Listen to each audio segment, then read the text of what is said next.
Josh Pate joining us now, the YouTube superstar, and just does a fantastic job for 247 Sports and all that he does. And I just want to thank you, Josh, for taking the time to come on. I appreciate it. Thank you for having me. I don't know if I can agree with all the accolades. My mom would, my grandma would. So I guess that's good enough. Okay, well, if your mom and grandmother are watching, hit like and subscribe. And go ahead and turn the notifications on. We got to say that instead of call letters nowadays, Josh. But I know that you dropped some Tennessee knowledge. I believe it was last night. And just give me your feel for the Tennessee-Oklahoma game, because there are so many unknowns still headed into the fourth week of the season. Yeah, so I've been doing national sort of radio hits all morning, and it's always interesting when you get closer to a game, doing shows that focus on a team versus the nation that kind of looks at a game from a distance. The thought nationally is Tennessee just goes into Oklahoma and blows them out. USC, Michigan, same thing. They go into Michigan, they blow them out. And I know why people think that, because I've watched every game for both of these teams this year as well. So there's a thing I try not to do. I try not to go head over heels early in the season for a team that hasn't been tested multiple times. It doesn't mean I don't believe in them. It means I'm not going head over heels. So like with Ole Miss, it would be impossible for me to be head over heels for them right now. With Tennessee, it would be impossible to be head over heels.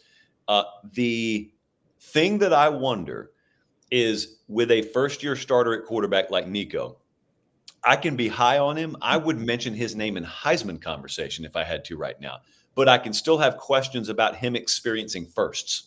So this will be a first for him, a true road environment against one of the best defensive play callers that he and Heupel will go against all year. So it's a first. Doesn't mean he doesn't pass it with flying colors, but you said unknown. You didn't say weakness. That is an unknown.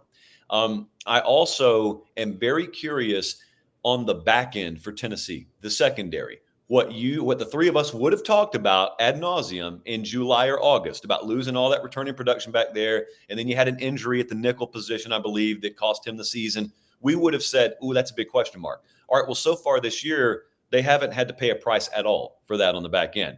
And they may not have to Saturday, because Oklahoma's passing game has not impressed me at all. Whether or not they get Anderson back, we'll have a lot to say about that, I think, along with Burks, because he can't do it all by himself. You haven't had protection enough for Jackson Arnold to be able to do anything through the air. So does that continue? If that continues and just styles play out here, Tennessee overwhelmingly wins this game. The reason I'm cautious about it, even though I picked Tennessee to win the game, the reason I'm cautious about it is because this sport teaches us the same lessons every year.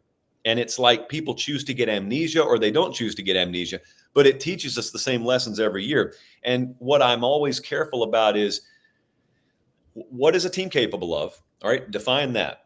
Then when they don't do that thing the first few weeks, Oregon, perfect example. If they don't do the thing you think they're capable of, two possibilities. Either you were wrong about what they were capable of, or you were right and it just hadn't clicked for them yet. Oregon finally had it click last week against Oregon State. All right, so all of a sudden they look good. Is this a click game for Oklahoma? If it were to happen, this is where they have aimed to get guys healthy. This is where they have aimed to sort of unlock the playbook and the stuff we always hear in college football. Sometimes that's just window dressing. Sometimes it's legit. Sometimes you think a favorite should be an overwhelming favorite, and then the road does what it does in college football. 3rd and 5+ does what it does on the road to a new starter at quarterback, and someone throws the crowbars in your offensive bicycle spokes, and it is a 23-23 dogfight in the fourth quarter, and you find yourself saying, oh, I guess Oklahoma, I guess this underdog team was a little bit more capable. Well, all I try to do, someone asked for the paper pop in the chat, so there you go. All I try and do is not be caught off guard by it. Look, I have my nervous orange string down here. I just don't want to be caught off guard by it. That's all. Fair enough. So Josh, we got a poll out right now in our chat. They half agree with you. I said Tennessee, Oklahoma will be a shootout, blowout, defensive slugfest. The majority said blowout, but the second largest is defensive slugfest, which is what you predicted on your show last night. So can you dive in a little bit on why you think this is going to be a old school SEC football game with an SEC newcomer? Yeah, I think Tennessee defensively, one of the more underrated defensive staffs in the country because no one thinks defense with Tennessee, but that doesn't change the fact that they are. You guys have seen, and I mean nationally, people don't think that way. This is I think top to bottom from play calling and defensive support staff, a top 10 unit with Oklahoma as well. So it just profiles as that kind of game. And I also think that you kind of get drunk on the last thing you saw in football and sports in general. And so if the last thing I saw is just Tennessee raining points on Kent State, if my image in my mind of the NC State game is half 100 instead of 10-3 near the half with a potential pick that's dropped, like that kind of stuff can cloud the mind to what the reality is. And the reality is Oklahoma does not go into this game, I think, with any illusion about what they are. They're a very incomplete offensive team. I think it profiles similarly with how Michigan has to think in the USC game. That's why I keep mentioning those two, because there's correlation. You got a high-profile offensive attack, an elite play caller, Riley or Heupel coming in, and then you have a home team back against the wall with something to prove that understands we're not scoring 35.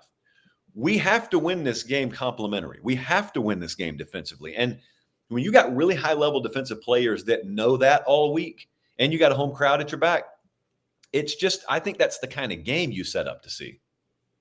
What do you think the type of pressure, what do you make of so far this year, Nico Iamaleava, and the type of pressure he may have put on himself and the way he's handled it? And where I'm going with this is it seems like because of the Hendon Hooker success of 2022, teams have sold out with these 3-3-5 defenses to not let Tennessee beat them over the top. And Nico, largely from what I've seen, has taken what the defense gives him. Does that show a level of maturity to you, or what do you see from that? Yeah, well, that's why it's always important to say first-year starter and not true freshman starter. Dylan Raiola at Nebraska is the latter. Nico's the former. And that's why I don't care if we're talking about the NFL. Unless it is dire straits, you need your guy to come in and go through a year. He was physically capable of playing last year, but there would have been a litany of mental mistakes that he would have made last year that maybe he doesn't make this year. But also, you just learn what it takes to play major college football. You learn what it means to be the quarterback at the University of Tennessee, because it should be one of the most high-profile positions that one could play in all of sports. This is the second most popular sport in the country. Tennessee is one of the premier brands. And so you get a year older, a year wiser, even if you didn't have the experience of starting. It matters. It matters for Arch Manning. It matters for everyone. So then coming into this game, I think what you said there is very appropriate, because I don't necessarily have a guy who listens to the outside noise and takes that to mean I've got to go win a game. It's we've got to go win a game. And if that means Dylan Sampson goes for 220 and averages 6.3 yards per carry because they give it to him, so be it. I think the opposite, though. I think if Sampson can grind out enough yardage to just keep them honest, that's the perfect game for Tennessee, and it's the perfect game for Nico Iamaleava. Now, if he gets rattled, it wouldn't be the first time we've seen that in the history of this sport. But if he gets rattled, I don't think it'll be because mentally he's not capable of meeting the moment. I think it'll just be because he's playing a really good defense and they're allowed to try too.